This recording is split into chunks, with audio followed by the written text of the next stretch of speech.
नमस्कार, स्वागत है आपका में। मैं हूं दीपक डोभाल और आप देख रहे हैं खबर आपका फायदा। विज्ञापन बहुत है और बहुत पहले से है, मगर जब बात एजुकेशनल कंपनियों की हो, शिक्षण संस्थानों की हो, तो झूठे दावे भी शर्माने लगते हैं। मगर शायद अब इस पर कुछ लगाम लग पाए। दरअसल advertising standards council of India यानी कि आस्की ने ऐसे भ्रामक विज्ञापनों पर सख्ती दिखाई है। अगर कोई इस तरह के दावे करता है तो उसे विज्ञापनों में इसके प्रमाण देने होंगे, और अगर ऐसा नहीं हुआ तो संस्थान के खिलाफ सख्त कार्रवाई की जा सकती है।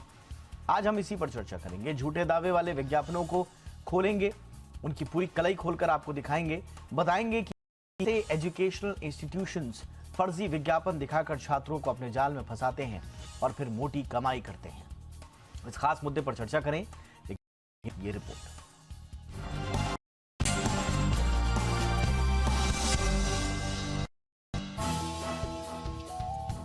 जैसे ही एजुकेशन का नया सेशन शुरू होता है, अखबारों या होर्डिंग पर ऐसे विज्ञापनों की बाढ़ आ जाती है, जिसमें किसी कोर्स और के नाम पर 100% प्लेसमेंट के दावे होते हैं। कुछ एजुकेशनल इंस्टीट्यूट तो उनके यहाँ पढ़ने पर अच्छे नंबर लाने तक का बिना सिर पैर का बेतुका दावा करते हैं।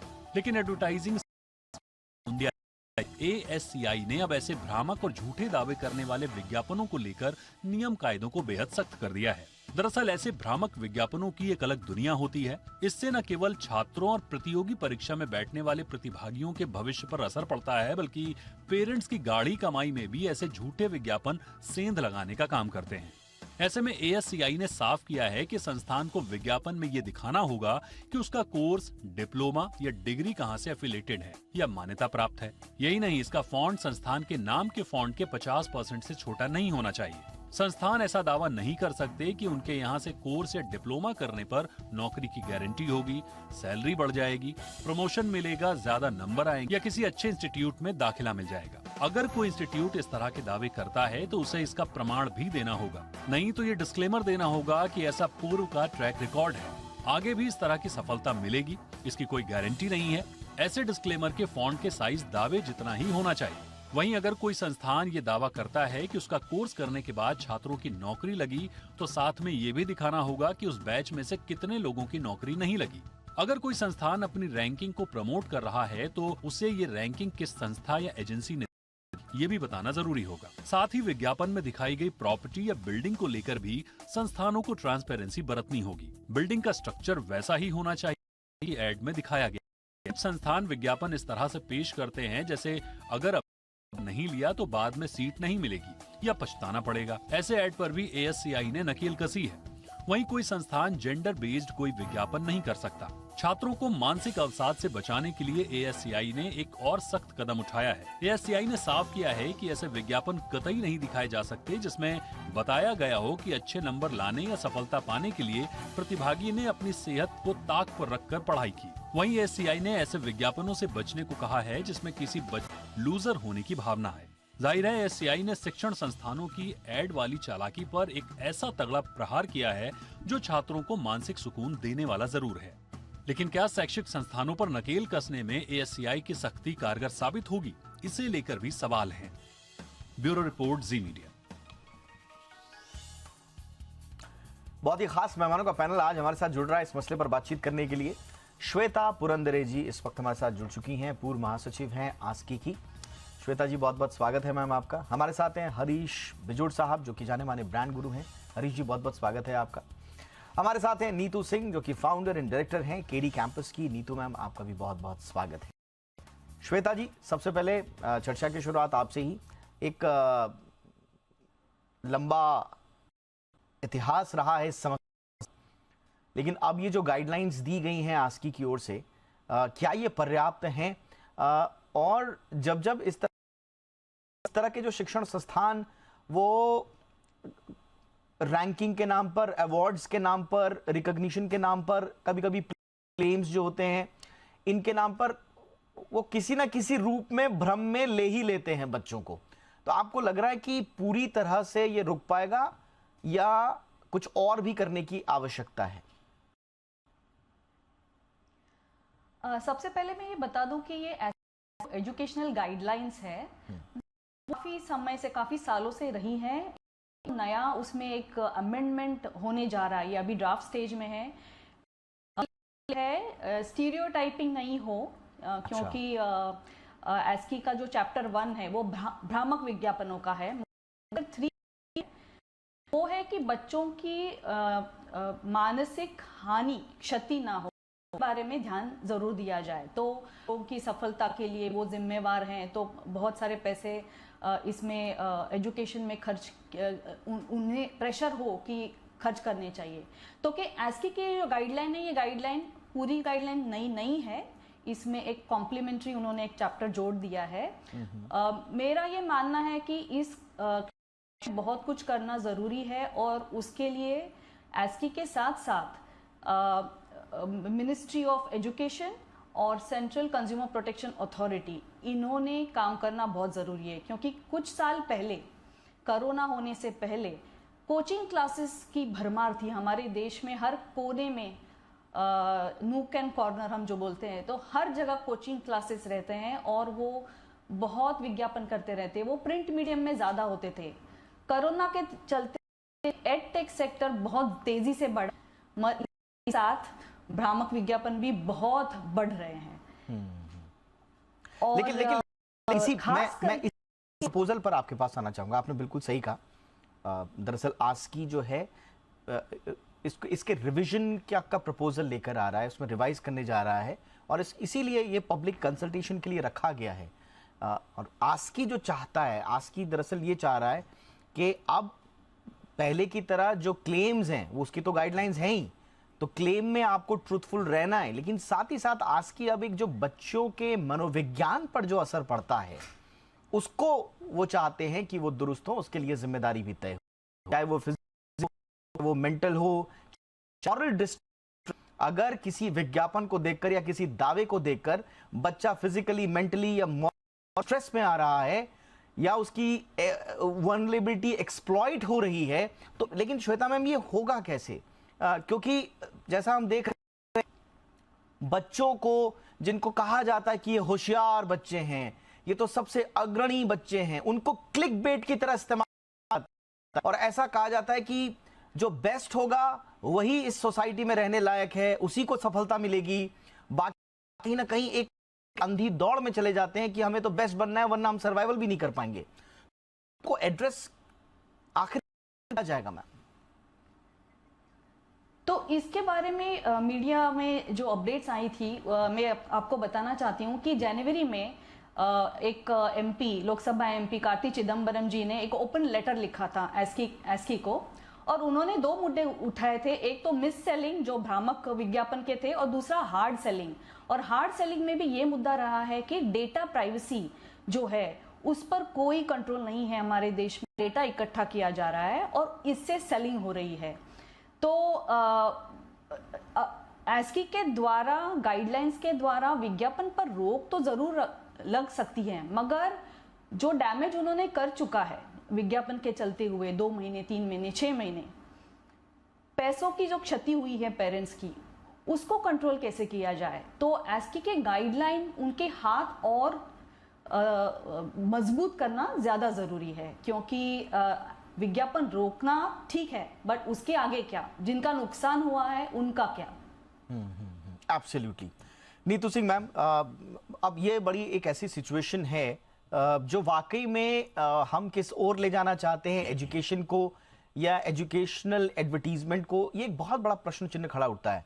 अभी जो गाइडलाइंस आस्की की आ रही हैं, वो एडवर्टाइजर्स को ये भी रिस्ट्रिक्ट कर रही हैं कि भाई आप बच्चों पर ऐसा दबाव मत बनाइए कि आपको खाना पीना छोड़ देना है, आपको 18 घंटे काम करना है। देखो इस बच्चे ने तो 18 घंटे पढ़ाई करी, तब जाकर ये आया आगे, इसने तो खाना छोड़ दिया था, इनकी मेहनत को सलाम है।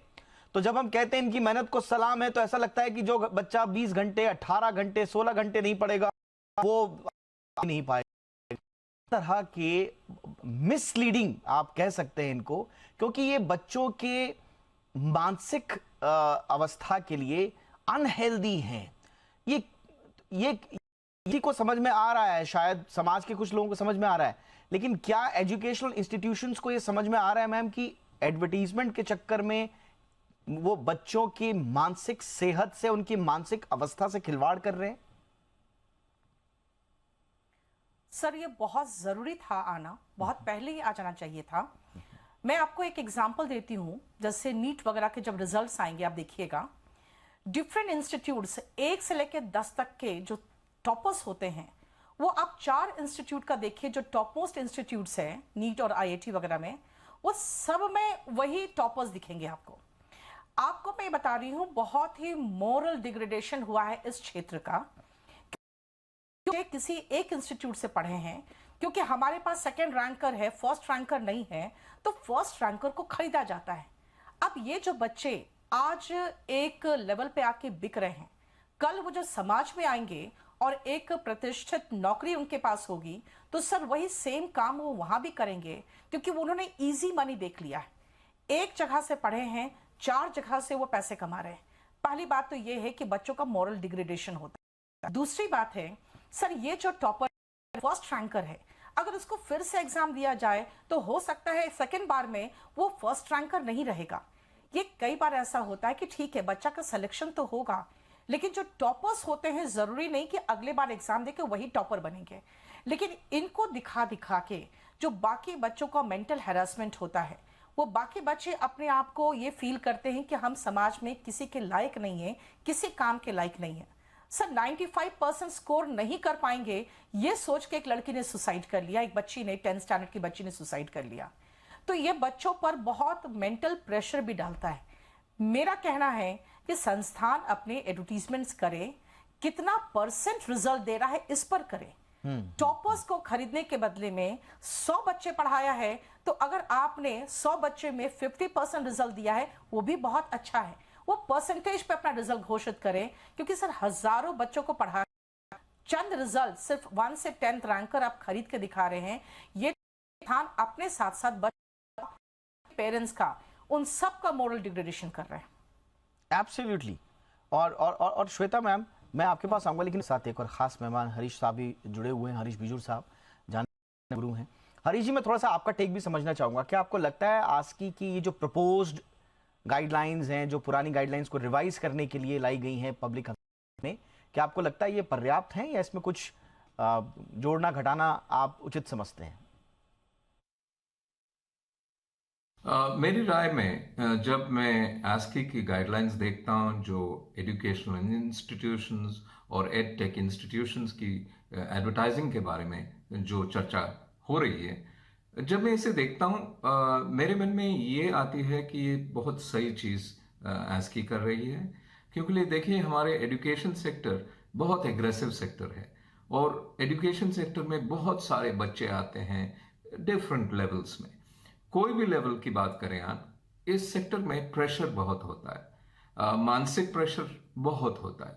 हमारे बच्चों की मानसिक संतुलन को ध्यान में रख के हम जो कुछ भी करें उसे थोड़ी ध्यान रख के ध्यानपूर्वक करें, ऐसे करें कि उनकी मेंटल स्टेटस जो है वो थोड़ा शेकअप ना हो।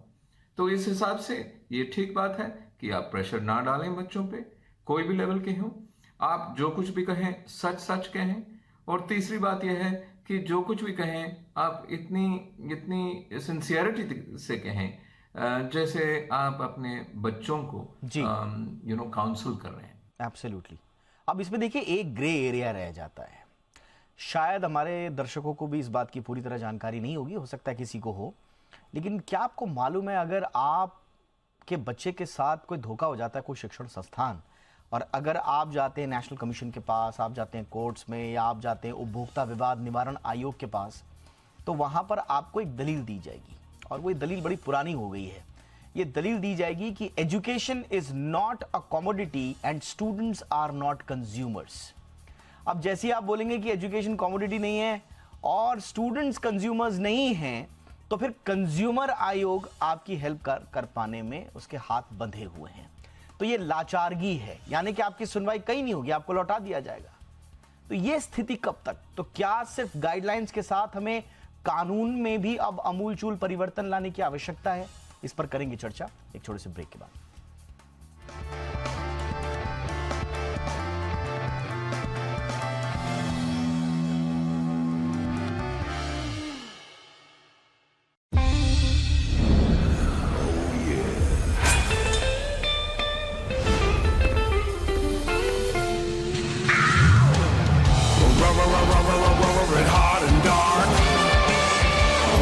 it hard and dark.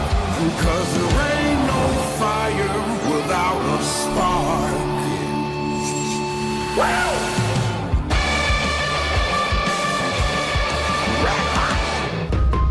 Hindi, Urdu, Punjabi, Bhojpuri में जीनियस हो जीनियस। अच्छा, शहर कौन सा? सही सवाल, गलत जगह। सही जगह है ग्लोब कैपिटल, जहां पर आपको मिलेंगे award winning research based ideas, अपने पोर्टफोलियो को मैनेज करने की सुविधा। Globe Capital, money must grow. Investment in securities market are subject to market risk. Read all the related documents carefully before investing. Friends, मैं कुछ खुशखबरी आप सबके साथ शेयर करना चाहता हूँ। पहला, हमने हमेशा की तरह इस बार भी अच्छा परफॉर्म किया है। हमें क्या मिलेगा?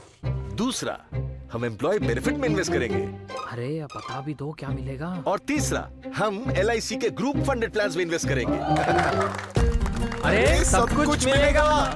अब लीव इनकैशमेंट, ग्रेचुटी और पेंशन के साथ हमारा भविष्य सुरक्षित है। जी हाँ, LIC pension and group scheme में ही है एम्प्लॉइज का असली फायदा। ऑनेस्ट इजी लाइफ लाए हैं एक नई क्रांति, जो है सर्वोत्तम क्वालिटी सिर्फ आधे दामों में। अब खर्च करें सिर्फ क्वालिटी के लिए, ना कि महंगे विज्ञापनों के लिए।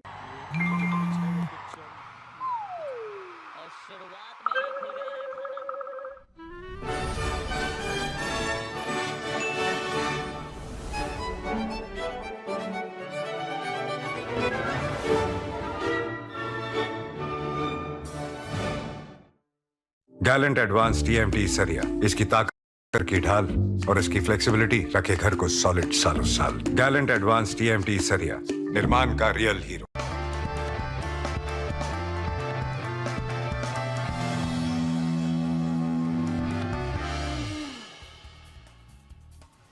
तो एजुकेशनल एड भ्रम और झूठ से अक्सर लैस पाए जाते हैं और थोड़ा सा आस्की ने अब इनको रिवाइज करने की कोशिश की है। इसके लिए पब्लिक कंसल्टेशन जारी किया गया है।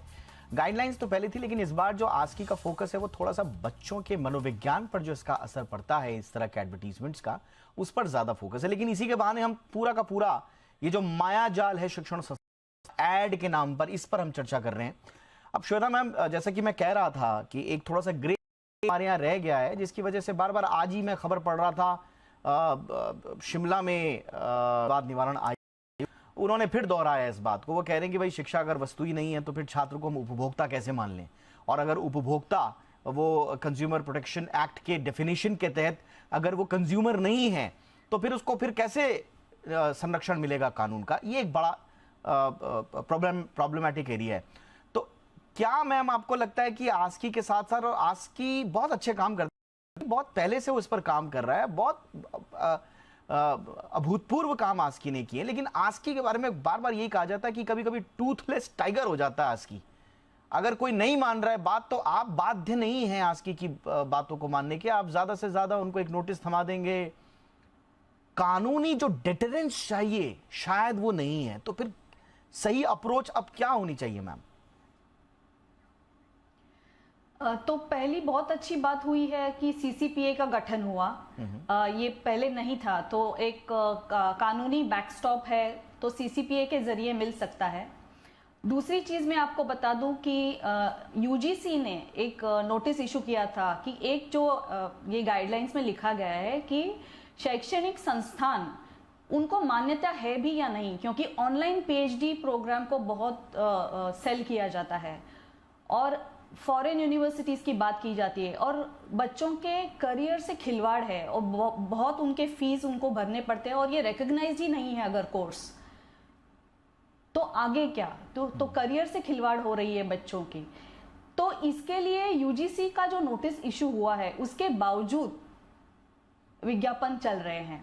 तो मैंने भी ऑनलाइन मैंने पढ़ा कि जो निपटारा चल रहा है कानूनी तरीके से 60% से भी ज्यादा मामले अभी भी रिजॉल्व नहीं हुए हैं। तो विज्ञापन रुक भी गए हो 95% या 99%, मगर कानूनी जो मामले चल रहे हैं उनमें रेजोल्यूशन नहीं मिल रहा है और पेरेंट्स को बोला जाता है कि ये मनी बैक गारंटी वाला प्रोग्राम है, 7 दिन के अंदर आपको मनी बैक मिल जाएगा अगर आपको प्रोग्राम पसंद नहीं है। मगर आप जो फाइन प्रिंट पढ़ते हैं तो उसमें लिखा है कि अगर आपने